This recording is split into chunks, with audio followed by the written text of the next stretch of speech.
You walk into the room.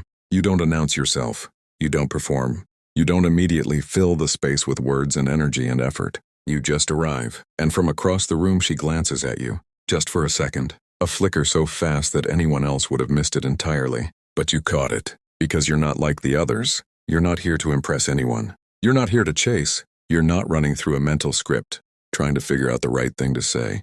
You already know something that most men spend their entire lives never figuring out. You don't win her over by saying more. You win her over by saying less, but making every single word land like it was the only one that mattered. Here's something that will stay with you long after this video ends. In the first 2 minutes of talking to a woman, you either position yourself as the kind of man she can't stop thinking about, or you become completely forgettable. And the brutal part? Most men lose it before they even finish their second sentence. They talk faster. They try harder. They list their job, their city, their last vacation. They over-explain. They crack jokes that don't quite land. They do everything they think they're supposed to do, and they lose her without ever understanding why. Because here's what women are actually listening for. Not your words, your tone, your energy, the way you hold silence. Whether your nervous system is calm or desperate, you want real, genuine attraction? Stop selling yourself. Start signaling. Because the way you speak in the first 2 minutes tells her everything she needs to know about your inner world, whether she's conscious of it or not. Think about what your voice reveals. If you're rushing through your sentences, you're anxious. If you're working too hard to be clever, you're seeking validation. If you over-explain, over-talk, over-justify, you're showing her that you're not used to being taken seriously. These aren't harsh judgments. They're signals, and she's reading them in real time, beneath the level of thought. Now flip the entire dynamic. Imagine you let 10 seconds pass, 10 full seconds without filling the silence. You just look at her, calm, unhurried, like you have absolutely nowhere else to be and no one else to become. What happens? The energy in the room shifts. She starts wondering who you are, why you're not performing like the others, why you're not chasing. And that curiosity, that quiet, unsettled wondering, that's where the door cracks open. That's where desire begins to build, because she can feel it now without being able to name it. This man isn't here to be chosen. He's here to choose. That changes everything. This is what I call the 2-minute rule. You have exactly 2 minutes through tone, posture, pacing, and presence to communicate that you are the kind of man who doesn't need her attention but commands it anyway. And the less visible effort you put in, the more magnetic you become. The engine behind all of this is emotional discipline. The ability to slow your words down, to pause longer than feels comfortable, to refuse to chase the silence when it shows up. Most men are terrified of awkward pauses. They fill them immediately because the silence feels like rejection. But a man with a grounded inner world owns that silence. He lets it breathe. And when she starts fidgeting, laughing nervously, over-talking to fill the space herself, he just stays still. Because Stoicism teaches something about this that most men overlook. He who speeds you up controls your rhythm, and he who controls your rhythm controls the frame. So when you speak, speak deliberately. Let your words settle before moving to the next ones. Don't fill the space, command it. Because what you're really revealing in those 2 minutes isn't just your voice. You're revealing your nervous system. And when your nervous system is grounded, hers starts to orbit yours. That is primal psychology. That is the language of real, quiet dominance. Now let's go deeper. Let's get surgical about why this actually works on a psychological level. Because the 2-minute rule isn't about pickup lines or being the loudest, most confident-seeming guy in the room. It's about psychological authority. It's about tempo, restraint, and emotional control, the deepest cues she picks up on without ever being able to explain why. These aren't surface-level signals. They bypass logic and go straight to the nervous system. In the first 60 seconds, her conscious mind is barely participating. She is not sitting there thinking, is he smart? Is he funny? Does he make good money? Her subconscious is doing the heavy lifting. It's scanning. It's asking, does this man need my approval? Is he trying to prove something? Is he in control of himself, or is he chasing me emotionally? Can he stay steady when things get unpredictable? And here's the thing, the answer to all of those questions is already there. Not in your words, in your pace, in your tone, in how you respond to silence when it shows up. This is where almost every man fails. He gets nervous. He talks too fast. He rushes to fill every pause because the silence makes him uncomfortable. And in doing so, he betrays the one truth she is most finely tuned to detect. If he can't handle silence, how will he handle me? Because a woman who is beautiful, emotionally complex, or simply self-aware is not impressed by chatter. She's impressed by containment, by the ability to hold a space without flinching, without fidgeting, without needing something from her to feel okay. She wants to feel that no matter what emotional weather she brings, you're not going anywhere. You're rooted. And that brings us to the single most underrated tool in this entire conversation: pacing. Slow talkers aren't just confident, they're in control. Think about the kind of men whose voices carry weight in cinema, not because they're loud or fast, but because they speak like their words have already been decided, like they're not afraid of what comes after the sentence ends, like they know people are listening. Women feel that before they can explain it. They lean in closer. Their breathing unconsciously matches yours. They mirror your rhythm because you're not throwing energy at them. You're pulling them into your field. That's not performance. That's gravity. Now we reach the second minute. And this is where the shift happens. If you've held the frame through the first 60 seconds, if you've spoken slowly, left real pauses, maintained eye contact without needing to look away, without chasing her approval, you've done something critical. You've moved her attention from you to herself. Now she's not analyzing you anymore. She's feeling something and trying to understand it. She's asking herself, why am I suddenly nervous? Why is there this warm pull I can't quite place? Why am I the one over-explaining right now? Why can't I read him? And the moment she starts asking those questions, you've stepped entirely out of the category of guy trying to impress me and into something else. Something unsettling, mysterious, unknown, and desire. Real desire only lives in that space. It requires uncertainty. It requires a gap. If you're too available, too eager, too easy to decode, there's no tension, no friction, no psychological pull.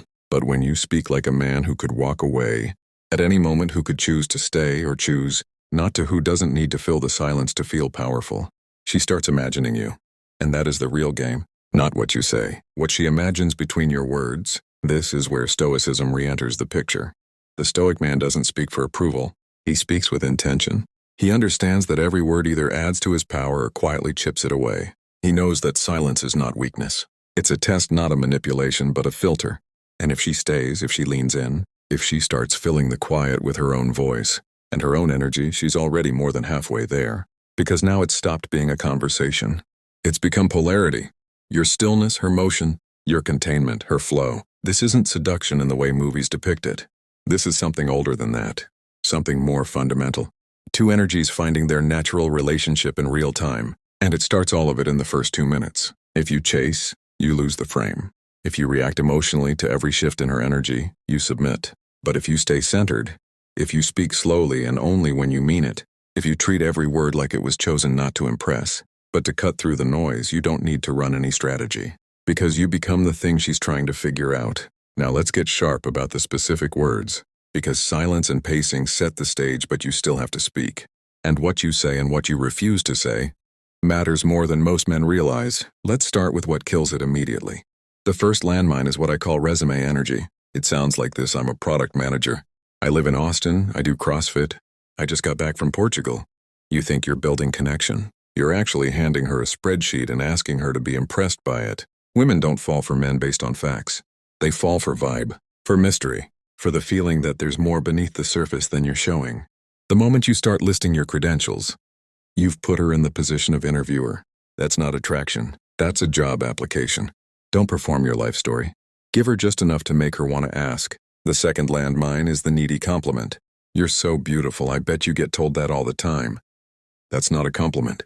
That's a surrender. It says, I'm already adjusting myself to accommodate you. Real attraction is built on equality of presence, not one person bowing to the other. She already knows she's attractive. Every man who approached her before you told her that. What she's waiting for is a man who doesn't need to lead with it. If you're going to compliment her, do it rarely.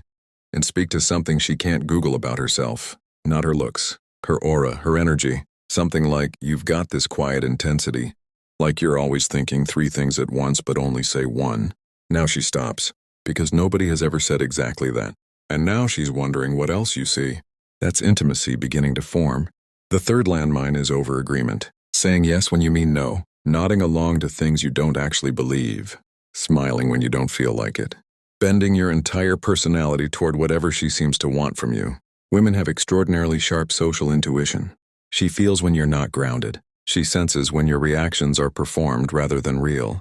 And nothing shuts down sexual energy faster than a man who cannot hold his own. Polarity who shapeshifts to match whoever he's standing in front of. So hold your ground. Disagree when you actually disagree. Let there be some friction. Friction is not the enemy of attraction. Friction handled calmly is attraction. Now what do you actually say? The first approach is to speak in observations, not interrogations. Instead of firing off questions, where are you from?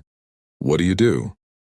How do you know people here? Make quiet, precise observations. You move like someone who grew up with older siblings. You've got the kind of laugh that doesn't come out easily. You're listening to everything, but you're saying half of it. These lines are dangerous in the best possible way because now you're framing her world. Instead of asking her to explain it, she's reacting, thinking, decoding, and most importantly, she feels seen in a way she didn't expect. Women crave being understood on levels that other people never reach. When you speak in sharp observations, you bypass the surface and speak directly to her interior. That's where walls come down. The second approach is strategic silence after you speak. Say your line, then let it hang there. Don't rush to explain it. Don't smile like you're waiting to be approved of. Just hold the space. Something like, you've got this controlled thing going on, but I get the sense it unravels completely with the right person. Then stop, let it echo. Now she's not in her head anymore. She's in her body, feeling something, imagining something, trying to figure out if you're right. You didn't speak to her ears. You spoke to her imagination, and desire lives in the imagination. The third approach is asking calibrated questions, ones that invite real depth rather than surface-level answers.